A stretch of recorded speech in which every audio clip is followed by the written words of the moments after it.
20 फरवरी 2026 की वो तारीख जब बांदा की स्पेशल पोस्को कोर्ट में न्याय की तलवार चली और जज प्रदीप कुमार मिश्रा ने एक पति पत्नी को हैंग टिल डेथ यानी मौत की सजा सुनाई। लेकिन मौत की सजा देने के बावजूद भी लोग आखिरकार खुश क्यों नहीं थे? इससे पहले आप ये वीडियो क्लिप देखिए। इतना घिनौना काम तुमने और तुम्हारी पत्नी ने क्यों किया था? कुछ कहेंगी आप? हटाओ, हाँ हटाओ, बोलो यार। जिस तरह से पत्रकार सवाल कर रहा है उससे साफ पता चल रहा है कि उसके अंदर कितना गुस्सा भरा है। एक ऐसा गुनाह जिसे इंडिया में एपिस्टीन फाइल 2 के नाम से जाना जा रहा है। एक सरकारी जूनियर इंजीनियर राम भवन और उसकी पत्नी दुर्गावती, जो बाहर से देखने में तो सामान्य लगते थे, लेकिन अंदर से ये दोनों एक ऐसा खौफनाक राक्षस निकले जिसने 2010 से 2020 तक करीब 10 सालों में 33 नाबालिग लड़कों, जिनमें से कुछ का उम्र 3 साल बताई जा रही है, उनका यौन किया, उनकी वीडियो और फोटो बनाई और फिर उसे डार्क वेब के जरिए 47 देशों में 2 लाख से ज्यादा वीडियो और फोटो बेचकर लाखों रुपए कमाए। यह सिर्फ एक साधारण अपराध नहीं है, यह हमारे समाज के सबसे घटिया और घिनौना अपराध की काली सच्चाई है। और यही कारण था कि कोर्ट ने इसे रेयरेस्ट ऑफ रेयर केस मानते हुए दोनों पति पत्नी को फांसी की सजा सुनाई, क्योंकि यह अपराध इतना क्रूर, योजनाबद्ध और लंबे समय तक चलता रहा कि सुधार की कोई गुंजाइश ही नहीं बची थी। अब सवाल यह है, क्या यह सजा न्याय की जीत है या हमारे समाज के लिए एक चेतावनी? क्या ऐसे लोगों को हमारे समाज में रहने का हक है? क्या है पूरा मामला? चलिए विस्तार से समझते हैं। मैं मोहम्मद तबरेज अंसारी और आप देख रहे हैं नोयर क्राइम। साल 2010 राम भवन और उसकी पत्नी दुर्गावती, एक शादीशुदा जोड़ा। राम भवन एक सरकारी इंजीनियर था जो सिंचाई विभाग में जूनियर इंजीनियर के पद पर कार्यरत था। अब आप इस बात का अंदाजा लगा सकते हैं कि हमारे समाज में एक सरकारी कर्मचारी की कितनी इज्जत और रिस्पेक्ट होता है। यह बात आप सभी को पता होगा, इसलिए हमारे समाज में राम भवन की एक अच्छी इमेज थी और लोग उनकी रिस्पेक्ट करते थे और राम भवन भी लोगों से अच्छी तरह से पेश आता था। और उसकी पत्नी दुर्गावती को सरकारी कर्मचारी की पत्नी होने का भी कोई घमंड नहीं था, वह भी लोगों से बहुत इज्जत से पेश आती थी। और यही वजह थी कि उनके आसपास रहने वाले लोग उन्हें और उनकी फैमिली को बहुत ज्यादा पसंद किया करते थे और समाज में उनकी अच्छी खासी इज्जत थी। सरकारी कर्मचारी होने के कारण सरकार की तरफ से बहुत सारी सुविधाएं उन्हें मिली हुई थी और उन्हीं सुविधाओं में से एक सुविधा मिली थी आवास का, यानी कि सरकारी घर। राम भवन सिंचाई विभाग में जूनियर इंजीनियर थे, इसी कारण उन्हें एक अच्छा खासा घर मिला था रहने के लिए। लेकिन राम भवन कभी भी सरकारी आवास में नहीं रहता था। राम भवन का जहां भी पोस्टिंग होती वह वहां रेंट पर घर लेकर रहा करता था।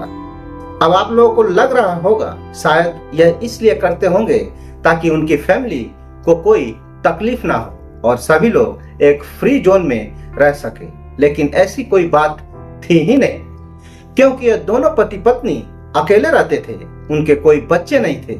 यहाँ तक शादी के इतने साल होने के बावजूद भी उनके कोई बच्चे नहीं हुए और यही कारण था कि वह लोग अपने आस पड़ोस के बच्चों के साथ बहुत ही ज्यादा प्यार से पेश आते थे, उनसे अच्छे से बात करते थे, उन्हें खिलाया पिलाया करते थे और उन बच्चों के साथ खेलते भी थे।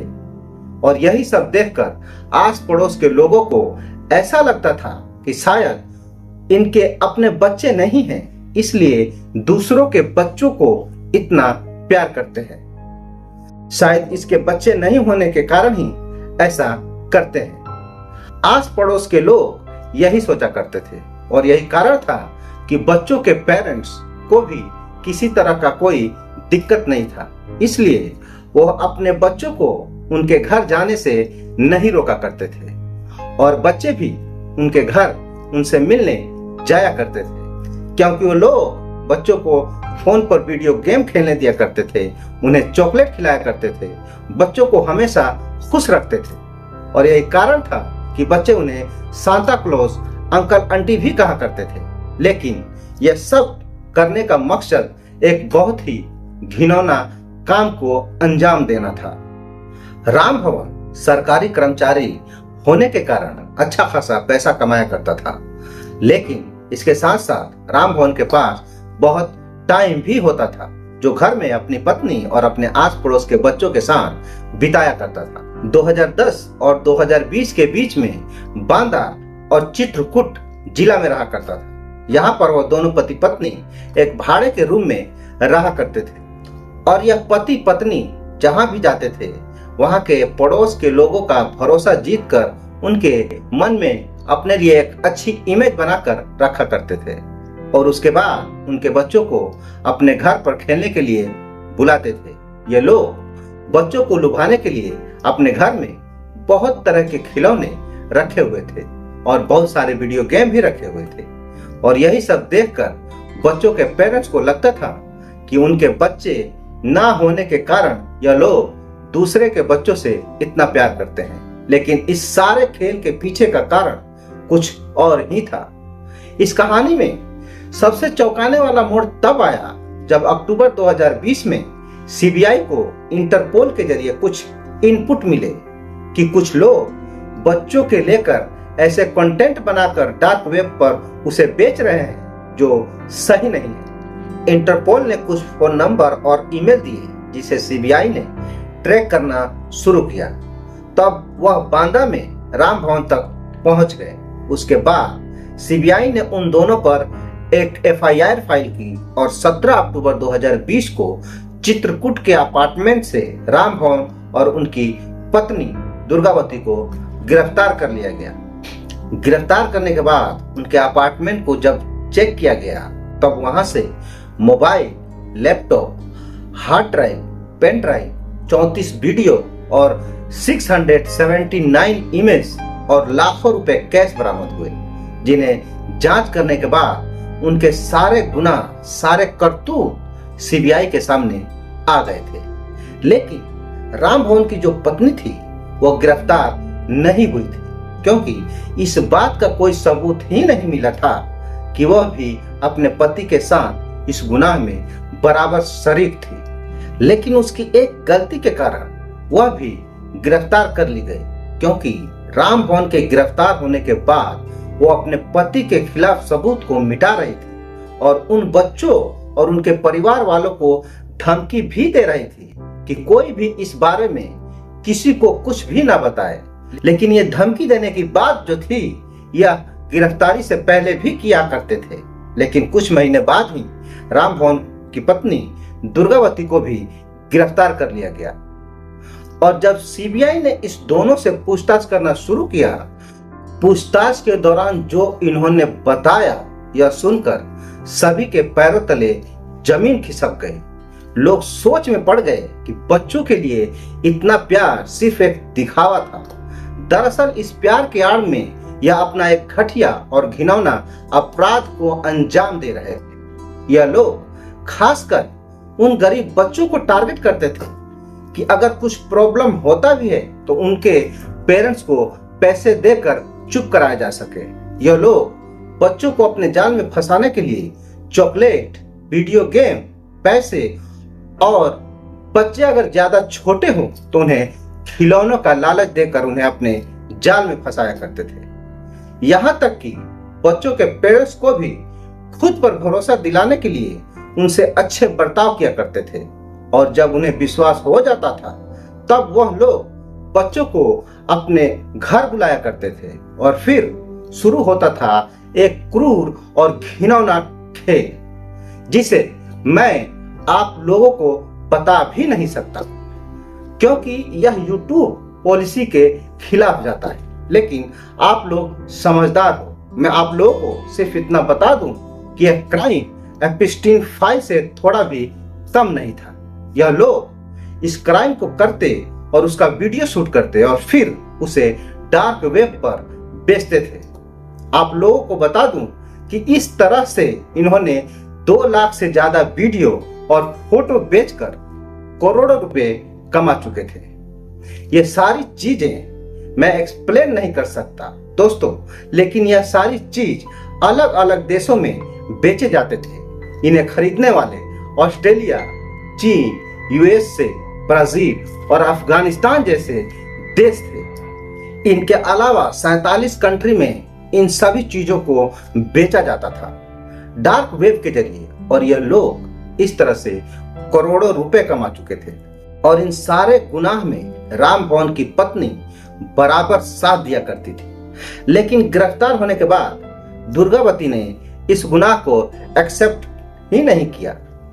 दुर्गावती का कहना था कि राम भवन उसे इन चीजों में फंसा रहा है, उसका इन चीजों से कोई लेना देना नहीं है। इसके बाद दुर्गावती ने हाई कोर्ट में एक अपील की, जिसके बाद उसे जमानत पर छोड़ दिया गया।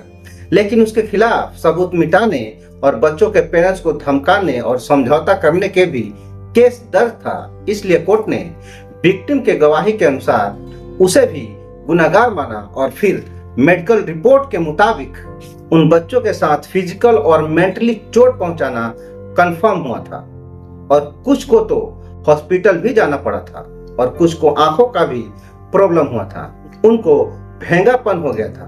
भेंगापन मतलब उनकी आंखें जो थी वो तिरछी हो गई थी। इसके बाद फरवरी 2021 में सीबीआई ने 700 पेज का एक चार्जशीट फाइल किया। इस चार्जशीट में 74 लोगों ने गवाही दिया था, जिनकी उम्र 5 साल से 40 साल के बीच में थी, और इसमें 33 छोटे विक्टिम की गवाही भी शामिल थी। इसका ट्रायल 2021 में शुरू हुआ था, जिसके लिए बहुत मेहनत और सबूत इकट्ठे किए गए थे, और फिर इसका फैसला आया 20 फरवरी 2026 को, यानी कि पूरे 5 साल बाद। इस बीच राम भवन जेल में ही था, लेकिन उनकी पत्नी दुर्गावती बाहर आजाद घूम रही थी। लेकिन इस केस का फैसला आने से ठीक 2 दिन पहले ही दुर्गावती को गिरफ्तार कर लिया गया था, क्योंकि विक्टिम के गवाही से यह बात साबित हो गया था कि दुर्गावती झूठ बोल रही थी और अपने पति राम भवन के साथ बराबर इस गुनाह में शरीक थी। इसी वजह से दोबारा दुर्गावती को गिरफ्तार किया गया था।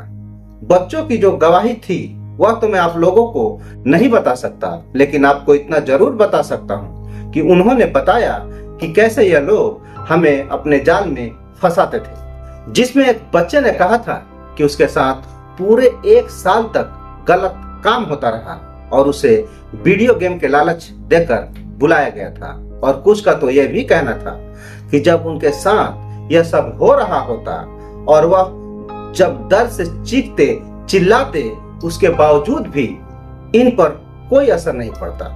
दोस्तों, आप अंदाजा नहीं लगा सकते कि कितना क्रूरता किया जाता होगा।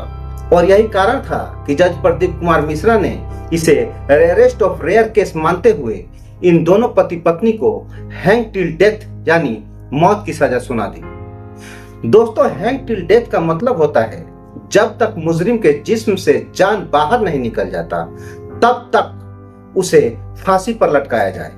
जज प्रदीप कुमार मिश्रा ने कहा, अपराध की क्रूरता स्केल 10 साल का सिस्टमैटिक शोषण ने बच्चों की जिंदगी बर्बाद कर दिया। इसमें सुधार की कोई गुंजाइश ही नहीं बचा है। सजा के अलावा राम भवन पर 6,45,000 का जुर्माना और दुर्गावती पर 5,40,000 का जुर्माना भी लगाया गया। यूपी सरकार ने हर पीड़ित बच्चों को 10 लाख का मुआवजा देने का ऐलान किया और कोर्ट ने आरोपियों की संपत्ति बेचकर पीड़ितों में बांटने का आदेश दिया। फैसले के बाद दोनों को जेल भेज दिया गया। दोस्तों, ये केस हमारे बच्चों की सुरक्षा पर बहुत बड़ा सवाल उठाता है। ऐसे अपराधों को कैसे रोका जाए, समाज को कैसे जागरूक किया जाए। दोस्तों, ये सारी जानकारी social media platform, trusted news channel और वेबसाइट से लिया गया है। इसमें अपने मन से कुछ भी नहीं कहा गया है। दोस्तों, ये कहानी सुनाने का मेरा मकसद किसी के भावनाओं को ठेस पहुंचाना नहीं है, बस समाज को जागरूक करना है। अगर आप लोगों को वीडियो पसंद आती है तो चैनल को सब्सक्राइब करें और अपनी राय कमेंट में जरूर बताएं। मिलते हैं फिर एक नए वीडियो में, तब तक आप हमें इजाजत दीजिए। स्वस्थ रहे, सुरक्षित रहे। जय हिंद।